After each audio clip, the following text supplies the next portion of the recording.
Mga kahistoryador, kamusta? Habang nagkakagulo ngayon ang bansa sa impeachment, isang malakas na puwersang militar ang sikretong ipinuwesto sa Batanes. Isang makabagong armas ng Amerika na katutok ngayon diretso sa Taiwan. Pero bakit sa atin ito inilagay? Ano ang tunay na plano ng US? At paano kung magkaputukan ang dalawang bansa? Tayo ba ang magiging pain dito? Bukod pa dyan, Pilipinas at China nagkatensyon. Walang babala, nagpakawala ng mga mapanganib na flares ang China laban sa ating mga piloto. Isang maling galaw lang, pwedeng sumiklab ang digmaan sa West Philippine Sea. Bakit nilagyan ng armas ang Batanes? Panoorin ang video dahil magugulat ka dito. Alam nyo ba mga kahistoryador kung ano itong armas na tinatawag na Nemesis na dinala ng Amerika sa ating bansa? Para sa mga hindi pamilyar, ang ibig sabihin ng Nemesis ay Navy Marine Expeditionary Ship Interdiction System. Huwag kayong magpapalinlang sa itsura nito. Mukha lang itong simpleng sasakyan. Pero sa totoo lang, isa itong napakadelikadong sandata na kayang tumira ng malalayong target sa dagat. Sa unang tingin, mukha lang itong ordinaryong truck o Humvee na kinulayan ng kulay berde. Oo, pero ang totoo, isa itong robotic na sasakyan, walang nagmamanehong tao at may kargang dalawang napakabagsik na naval strike missiles. Ang mga missile na ito mga kahistoryador ay hindi pangkaraniwan. Kaya nilang lumipad ng napakababa sa ibabaw ng dagat, umiwas sa mga radar ng kalaban at wasakin ang pinakamalalaking barkong pandigma ng kahit anong bansa mula sa layong daang-daang kilometro. At heto ang matindi, mismong sa Batanes ito inilagay kasabay ng mga malalaking military exercises sa pagitan ng Pilipinas at Amerika nito lamang mga araw. Kaya naman mga kahistoryador, ang pinakamalaking katanungan na bumabagabag sa isip ng marami ay ito. Bakit sa Batanes? At bakit nakatutok ito sa direksyon ng Taiwan Strait? Alam naman natin na ang Batanes ay ang ating pinakadulong probinsya sa Hilaga, hindi ba? Mula rito, halos matatanaw mo na ang dulo ng Taiwan kung maganda ang panahon. Sa pagitan naman ng Batanes at Taiwan ay ang Bashi Channel. Ito ay isang napakakipot na daanan ng tubig na nagsisilbing pangunahing lagusan ng mga barko papasok at palabas ng Pacific Ocean. Dahil dito, ang hakbang na ito ng Amerika ay isang direktang mensahe ng pananakot at paghahanda. Oo, ang plano ng United States ay nakasentro sa tinatawag na Sea Denial Capability. Ibig sabihin, hindi na nila kailangang punuin ng barko ang buong karagatan. Kailangan lang nilang maglagay ng matitinding missile sa mga kalapit na isla upang takutin at harangan ang mga barkong pandigma ng China na magtatangkang lumabas sa Pasipiko o kaya ay magtatangkang sakupin ang Taiwan. Sa madaling salita mga kahistoryador, ginagamit ng Amerika ang mahalagang lokasyon ng Pilipinas para palakasin ang kanilang depensa na tinatawag na First Island Chain. Ang First Island Chain ay parang linya ng mga isla na nagsisimula sa Japan, dadaan sa Taiwan, bababa sa Pilipinas hanggang sa Indonesia. Kaya kapag naglagay ang Amerika ng armas sa Batanes, para na rin silang naglagay ng matibay na kandado sa Pasipiko. At sila ang may hawak ng susi gamit ang kanilang mga missile. Kapag itinapat ang Nemesis sa Taiwan Strait, malinaw ang mensahe sa China. Kung susubukan nilang lusubin ang Taiwan gamit ang mga barko, agad itong tatamaan ng mga missile mula sa Batanes bago pa sila makarating sa Pangpang. Ngayon, ano naman ang epekto nito sa ating bansa? Ano ang magiging bentahe at hindi magandang balik nito sa Pilipinas? Alam nyo ba, kung susuriin natin ng mabuti, may mga positibong epekto rin ang presensya ng mga makabagong armas na ito. Oo, aminin man natin at sa hindi. Sa depensa at seguridad, nagbibigay ito ng karagdagang pangil sa ating bansa. Kapag nakikita ng mga bansang umaangkin sa ating teritoryo na may kakayahan at suporta tayong magpalubog ng malalaking barko, 2 beses silang mag-iisip bago gumawa ng agresibong hakbang, lalo na yung China na yan. Hindi lang yan, nabibigyan din ang ating mga sariling sundalo ng pagkakataong makita, mapag-aralan at makipagsabayan sa mga pinakamodernong teknolohiya sa labanan. Kaya naman mga kahistoryador, sa aspeto ng pananakot o deterrence, malaking tulong ang armas na ito upang hindi tayo basta-basta bulihin ng mga dayuhan, lalo na ng China. Pero hindi rin natin pwedeng baliwalain ang panganib na kaakibat nito.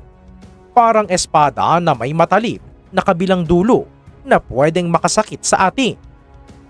Kaya naman dahil dito, ang Pilipinas, lalo na ang napaka-peaceful na lugar na probinsya ng Batanes, ay automatic na magiging ground zero o pangunahing target na ng mga kalaban ng Amerika. Para sa akin, ito ang pinakamabigat na downside ng ganitong uri ng paglalagay ng armas. Wala naman tayong direktang kinalaman sa usapin kung sino ang mamumuno sa Taiwan dahil marami na rin tayong sariling problema na hinaharap sa loob at labas ng bansa. Pero dahil nasa lupa natin ang mga armas ng Amerika, kapag nagkaroon ng labanan, posibleng unahin ng China ang Batanes para wasakin ang Nemesis. Nakakatakot isipin na ang mga inosenteng Ivatan o ang mga simpleng mamamayan sa Batanes na tahimik lang na namumuhay sa pangingisda at pagsasaka ang maaring unang maapektuhan kahit hindi naman tayo ang nagsimula ng gulo. Sa madaling salita mga kahistoryador, nagiging parang panangga tayo ng US. Isa itong komplikadong sitwasyon na kailangang pag-isipang mabuti ng ating gobyerno kung paano tatanggap ng tulong mula sa kaalyado nang hindi nalalagay sa panganib ang sarili nating mamamayan. Samantala, habang ang hilagang bahagi ng ating bansa ay ginagawang depensa laban sa posibleng gyera para sa Taiwan, may isa pang tensyon na araw-araw nating nararanasan sa kabilang panig ng mapa. Kamakailan, nagkaroon ng delikado at nakakabahalang engkwentro sa himpapawid sa pagitan ng Philippine Navy at mga puwersa ng China malapit sa Mischief Reef at Subi Reef sa West Philippine Sea.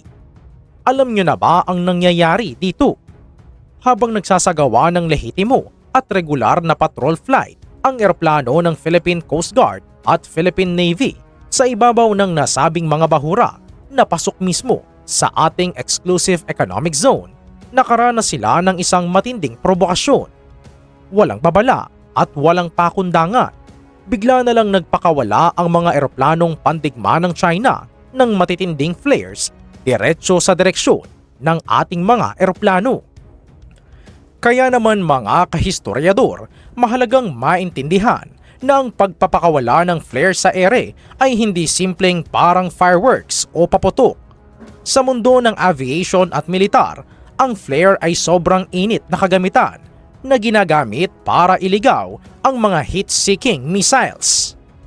Bumabaga ito ng libu-libong sentigrado kapag ang isang kalabang eroplano ay nagpakawala nito ng napakalapit sa patrolyang eroplano. Isa itong direktang banta sa buhay ng mga piloto o sa ating mga piloto. Kung aksidenteng pumasok ang nagbabagang flare sa makina ng ating eroplano o tumama sa propeller nito, paniguradong sasabog ang makina at babagsak sa dagat ang ating mga magigiting na bantay dagat. Dahil dito, kinundina ng ating pamahalaan at ng iba't ibang bansa ang ginawang ito ng China dahil ito ay malinaw na kawalan ng profesionalismo at pagpapakita ng walang habas na pandarahas na lumalabag sa mga internasyonal na batas sa kaligtasan ng paglipad. Ang Mischief Reef at Subi Reef ay hindi na tulad ng dati na puro coral at malinaw na tubig. Ngayon, ginawa na ito ng China bilang malalaking artipisyal na isla na may mahabang runway para sa fighter jets, may radar at nagsisilbing base militar sa gitna ng ating karagatan. Ang pagpapakawala ng flares ay malinaw na mensahe mula sa China na itinuturing na nila ang lugar na iyon bilang kanila. Para bang sinasabi nila na kahit sino, kahit ang Pilipinas, na lalapit o lilipad doon ay kaya nilang paalisin gamit ang lakas. Para sa akin, magkaugnay ang dalawang pangyayaring ito. Ang paglalagay ng Nemesis sa Batanes at ang pagpapakawala ng flares sa Mischief Reef at Subi Reef. Pareho itong bahagi ng mas malaking laban sa kapangyarihan sa Asya. Habang pinapalakas ng Pilipinas at Amerika ang kanilang posisyon sa First Island Chain para pigilan ang China sa usapin ng Taiwan, gumaganti naman ang China sa pamamagitan ng panggigipit sa ating mga sundalo sa West Philippine Sea. Sa madaling salita, naiipit tayo sa isang sitwasyon na parang tayo ang nagsisilbing pain ng laban, kung saan ang dalawang malalaking bansa ay unti-unting naghahanda para sa mas matinding sagupaan. Kaya napakahalaga na maging mulat ang bawat Pilipino sa mga nangyayaring ito. Hindi tayo dapat magbulag-bulagan dahil ang bawat galaw ng malalakas na bansang ito ay may direktang epekto sa ating buhay, kabuhayan at kinabukasan. Ang tapang ng Philippine Navy at Philippine Coast Guard na patuloy na nagbabantay at kumikilos sa kabila ng panganib ay isang kabayanihang hindi dapat binabalewala. Sa kabilang banda, mga kahistoryador, ang matalinong desisyon ng ating mga lider kung paano hahawakan ang mga dayuhang armas tulad ng Nemesis sa ating teritoryo ang magtatakda kung mananatili tayong ligtas o madadamay sa giyera ng iba. Ikaw, mga kahistoryador, ano ang masasabi nyo dito?